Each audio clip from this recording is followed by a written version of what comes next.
کیا دعا کا تقدیر پر کوئی اثر ہے یا نہیں، یا دعا سے تقدیر تبدیل ہو سکتی ہے یا نہیں، یہ مسئلہ ہے۔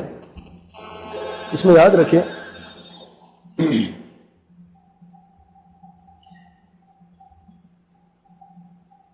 تقدیر کو کوئی چیز تبدیل نہیں کر سکتی، یہ بنیادی بات آپ سمجھ لیں۔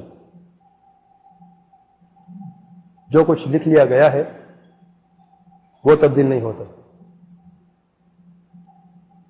لیکن کیا دعا تقدیر کو تبدیل کر سکتی ہے؟ جواب واضح نہیں، تبدیل نہیں کر سکتی، لیکن بعض روایات میں آیا ہے کہ دعا کا اثر ہے۔ تو یہ اثر کون سا ہے اس کی تفصیل میں بھی بیان کرتا ہوں، لیکن آپ یہ بنیادی بات جان لیں کہ دعا سے جو تبدیلی ہونی تھی آپ کی تقدیر میں وہ اس وقت ہوگی جب تقدیر اللہ تعالیٰ نے لکھی، یہ بھی لکھ دیا گیا۔ اللہ تعالیٰ کا علم ازلی علم ہے، اللہ تعالیٰ جانتا ہے، سب کچھ جانتا ہے، پوری کائنات میں جو کچھ ہونے والا تھا کائنات کو پیدا کرنے سے 50,000 سال پہلے۔ فلاں شخص فلان وقت میں دعا کرے گا، اس دعا کی وجہ سے اس کی عمر میں اضافہ ہوگا، اس کا بچہ بیماری سے بچ جائے گا، اس کو رزق زیادہ ملے گا، یہ سب اللہ تعالیٰ جان چکے، اس کو بھی لکھ دیا ہے۔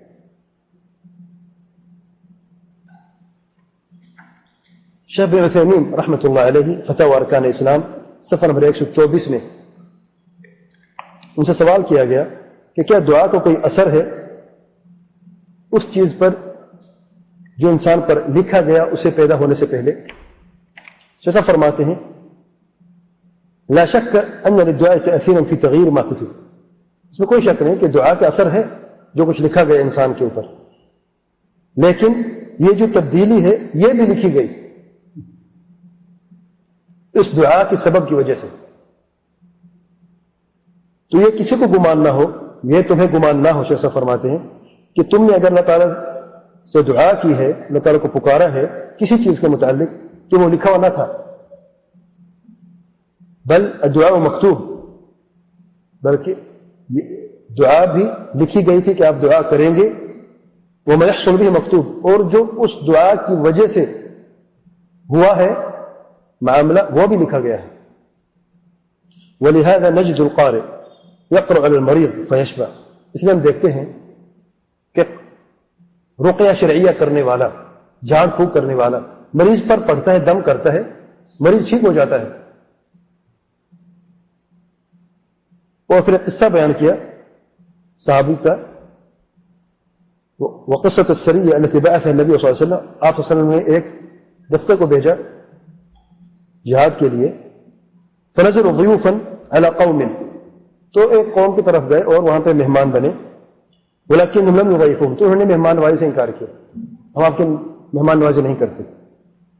وقدر ان لدغت حیۃ سیدہم فطلبوا من یقرأ علیہم، تو سبحان اللہ اس رات میں ایسا ہوا جو کہ جو سردار تھا کسی زہریلے جانور سانپ بچھو سے ڈس لیا، اب وہ پریشان کیا کریں، تو ان کے پاس ہے، صحابہ کرام کے پاس ہے، اور ان سے پوچھا کیا تم میں سے کوئی ایسا شخص ہے جو جھاڑ پھونک کرتا ہے؟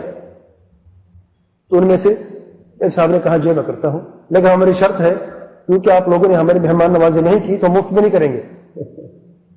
بدلہ دیکھیں تو کیا کرنا ہے بھی، ہمیں بکریاں چاہیے، مخصوص تعداد بکریاں، انہوں نے کہا ٹھیک ہے، ایک قطعی ایک جماعت بکریوں کی آپ کو دے دیتے ہیں۔ تو وہ سورہ فاتحہ پڑھی گئی، جھاڑ پھونک سورہ فاتحہ سے کی گئی، اور وہ اسی وقت تندرست ہو گیا، ٹھیک ہو گیا۔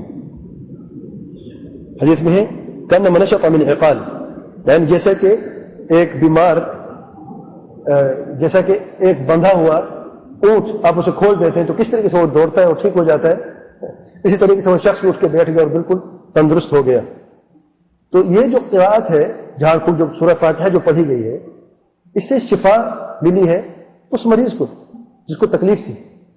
تو شیخ صاحب یہ فرما رہے ہیں اس کی قسمت میں یہ لکھا گیا تھا کہ وہ مریض ہوگا، یہ لکھا گیا تھا کہ وہ جا کے پوچھے گا جھاڑ پھونک کے لیے، یہ لکھا گیا تھا کہ صحابی پڑھے گا، یہ بھی لکھا گیا تو اسے شفا ملے گی. یعنی اس کا مطلب یہ ہرگز نہیں ہے کہ اس کی تقدیر تبدیل ہوئی ہے سورہ فاتحہ پڑھنے سے. تقدیر تبدیل نہیں ہوا کرتی، یاد رکھیں. یہ سب لوح محفوظ میں لکھ لیا گیا ہے. فللدعاء شیخ صاحب فرماتے فللدعاء تأثیر لیکنہ لیس تغییر للقدر. دعا کی تاثیر ضرور ہے لیکن قدر کی تبدیلی نہیں ہے، تقدیر کی تبدیلی نہیں ہے، تبدیل نہیں ہو سکتی تقدیر. بل مکتوب بسببہ، بلکہ دعا جو ہے وہ بھی لکھا گیا اس کے سبب کے ساتھ جس کی وجہ سے دعا کی گئی. وکل شیء عنده وکل شیء عند اللہ بقدر، اور ہر چیز اللہ تعالیٰ کے ہاں ایک مقرر تقدیر، متعین تقدیر کے ساتھ لکھا گیا ہے. وكذلك جميع الاسباب، اور اسی طریقے سے جتنے بھی اسباب ہیں، جتنی بھی چیزوں کے ہیں، لہا تاثیر، اس کے تاثیر ضرور ہے. فی مسبباتها، ان کے مسببات پر باذن اللہ، اللہ تعالیٰ کے حکم سے، اللہ تعالیٰ کی اجازت سے.